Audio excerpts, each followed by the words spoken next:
JBN, we keep you informed. Government not at fault for miscarriage, says Tufton. Health and Wellness Minister Dr. Christopher Tufton says the decision to cancel Medevac helicopter support for the mother of two who suffered a miscarriage while aboard Royal Caribbean Cruise Line's Adventure of the Seas was made by authorities on the vessel. Medevac provides air ambulance emergency service. Tufton made the revelation during a press briefing at the Falmouth port in Trelawney on Thursday, shortly after the first batch of 200 repatriated cruise ship workers were tested and transferred to the Bahia Principe Hotel in St. Anne, where they will await their COVID-19 results. There were arrangements being put in place regarding Medevac. However, there was a suspension of that request by the vessel and a request for a hold until the vessel was docked in port, Tufton stated, adding that the report was that the woman's condition had stabilized. And we were of the belief that things would be. We complied with that change of request as a health authority. The health minister argued that when the ship docked on Tuesday afternoon, there was an ambulance, senior medical personnel, including the senior medical officer, waiting on site to receive the patient in order to transport her to hospital. The ship worker, originally from Westmoreland, said that she lost the baby after 10 weeks of pregnancy. I am not sure how I lost the baby. It could have been the stress. I was on lockdown for so long, she said. Acknowledging that the miscarriage was an unfortunate incident, Tufton slammed talk that the government and the health authorities specifically were complicit in the resulting tragedy. I just want to say categorically, we dialogued and we followed through on the instructions that were given on the communication with the vessel. And we were ready to treat with the patient as soon as the vessel landed in Falmouth, he said. Tufton expressed sympathy for the patient, pledging that she would be given the best care that Jamaica's healthcare system could offer. The mother of two remains hospitalized and will be quarantined like the rest of her colleagues before being released to her family in Westmoreland. On Thursday, Tufton said it took a much shorter time than anticipated to process the 200 workers who were targeted. Their samples, he said, were en route to Kingston and the results are expected back in a day or two. Ship workers testing positive will be placed in isolation, while those confirmed to be free of the virus will be allowed to self-quarantine at home for 14 days. Alleged lottery scammer nabbed in St. James. The coordinated efforts of personnel from Jamaica Customs and the Era 1 Lottery Scam Task Force led to the arrest and charge of an alleged lottery scammer in Anchovy, St. James on Thursday. The man has been identified as 24-year-old Dario Davis of York Bush District in Montcarey in the parish. He has been charged with possession of identity information with intent and possession of access device. The police say Davis was arrested after arousing suspicions when he collected a package containing bank cards. They further said that the team conducted follow-up operations between 11:30 a.m. and 3 p.m. at two locations in York Bush District in the parish, and 2 cell phones were seized. Davis's court date is being finalized. Spanish Town man killed during dispute with brother. A man is dead following a dispute with his brother in Spanish Town, St. Catherine yesterday, the police confirm. Dead is 55-year-old Michael Crooks of Fairclose in Spanish Town. The details surrounding the incident are still unclear, but according to information received about 12:45 p.m. yesterday, the brothers had an argument, during which a knife was drawn. Both men were wounded during the fight. They were found along a roadway and taken to hospital, where Michael Crooks was pronounced dead. The police are investigating. Cocaine seized at Kingston Airport. For the second time in just over 2 weeks, the work of the K9 division has led to the seizure of illegal drugs, this time of the Norman Manley International Airport in Kingston on Thursday.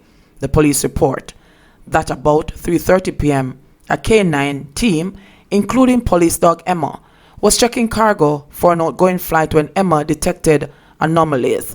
The team then inspected air conditioning compressors and found cocaine hidden inside. The items were seized and have since been handed over to the Narcotics Division, where detectives are continuing their investigation. 5 killed in 3 parishes on Tuesday. 5 persons were shot and killed on Tuesday in 3 parishes. The first murder took place about 10 a.m. in Bernard Lodge, St. Catherine. The police report that a resident was shot. 2 hours later, 22-year-old security guard Brian Gray was killed in Negril, Westmoreland. The next killing took place about 4:45 p.m. This time, the victim was 33-year-old merchandiser Andre Dixon of Maypen, Clarendon. Ricardo Falloon, a 48-year-old vendor of Brayton, St. Catherine, was fatally shot about 2 hours later. Just an hour later, 18-year-old Kemar Jones, a resident of Kitson Town in St. Catherine, was killed. Details surrounding the killings are not yet known. Man on the run for over a month, caught and charged. The Nova police are reporting that a man who was arrested last week after being on the run for more than a month has been charged under the Firearms Act.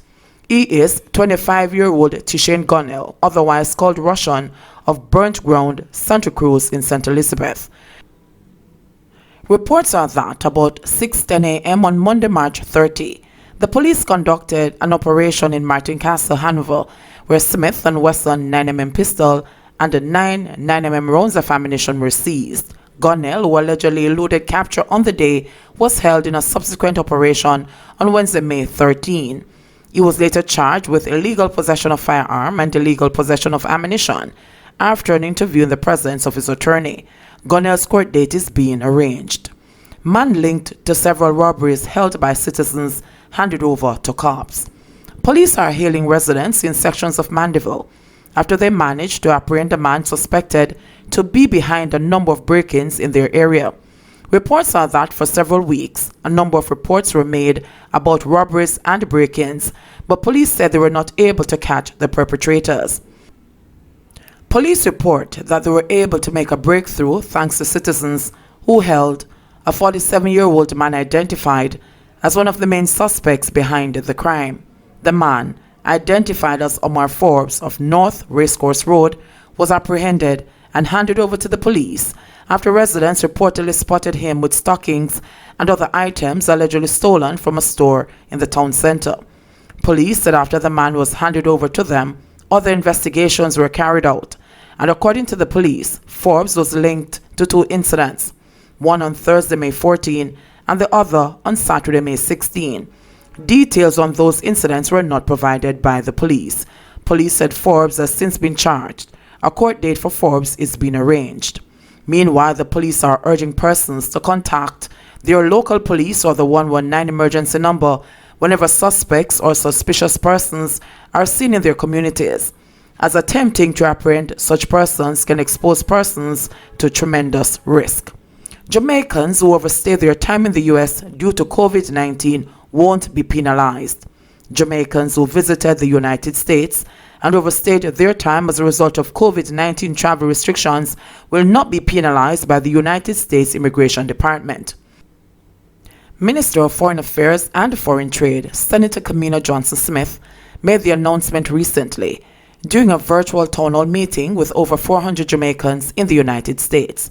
I spoke with the U.S. Ambassador to Jamaica, Donald Tapia, who indicated that he has been in touch with his consular department, which confirmed that from the date your visa expires, you're granted an extra 6 months to stay in the U.S., the minister said. If you applied and did not get through with an extension, just keep the proof of that you applied, as you'll be flagged in the system, so that when you come home and apply again, it won't be viewed that you overstayed. You'll be noted in the system as someone who tried to comply, and the fact that you are out of status due to travel restrictions will not be held against you in your next application, she added. This is a positive development to have certainty around, and I want to thank Jamaica's ambassador to the U.S., Audrey Marks, and the embassy and consulate team for reaching out in that regards and assisting in these arrangements. Johnson-Smith said there were 9,000 Jamaicans who are registered on the COVID-19 website to return home to Jamaica. What we have to do is move to a situation where we are able to allow in more Jamaicans at a time. As I've already indicated, the government has instituted a controlled re-entry program to ensure that we do not overwhelm the public health system. We want to safeguard all our processes for ensuring the health and the safety of your families and communities. In addition, we want to ensure that the work of our public health practitioners, who we praise every day, will not be undone by bringing in too many persons to be tested or too many persons who cannot be accommodated in quarantine, she said. The minister also assured those who registered on the Jam COVID-19 site and have not received any further responses other than pending that they would shortly be getting updates on their status, as the government was moving to a protocol that allows us to balance our testing with both home quarantine and state quarantine. Essentially, the process is being revisited to see how we can bring in more Jamaicans at a time. Right now, it's very people intensive, and we are guided all the time by the public health requirements and the capacity of our quarantine and isolation facilities, she said.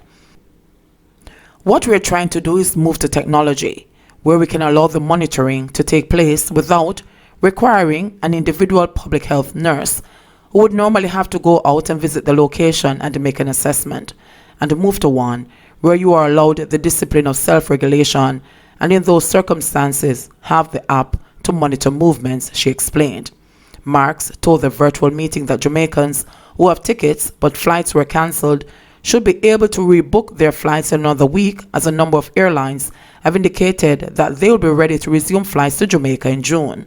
These include JetBlue, Delta, American, Southwest, and Caribbean Airlines. She however cautioned that normalizing of flight schedules will remain dependent on the continued reduction in the rate of COVID-19 infection in the country. The virtual town hall meetings were hosted by Ambassador Marks and the Consul Generals for New York, Alison Wilson, and Miami, Oliver Meir, with the support of the embassy and consular staff, to meet and update the 4 groups of Jamaicans affected by the country's border closure: seasonal workers, visitors, students, and ship workers, totaling over 4,000 individuals in the United States. JBN, we keep you informed. Please remember, subscribe, like, share, leave us a comment, and click the notification bell to receive our daily news items.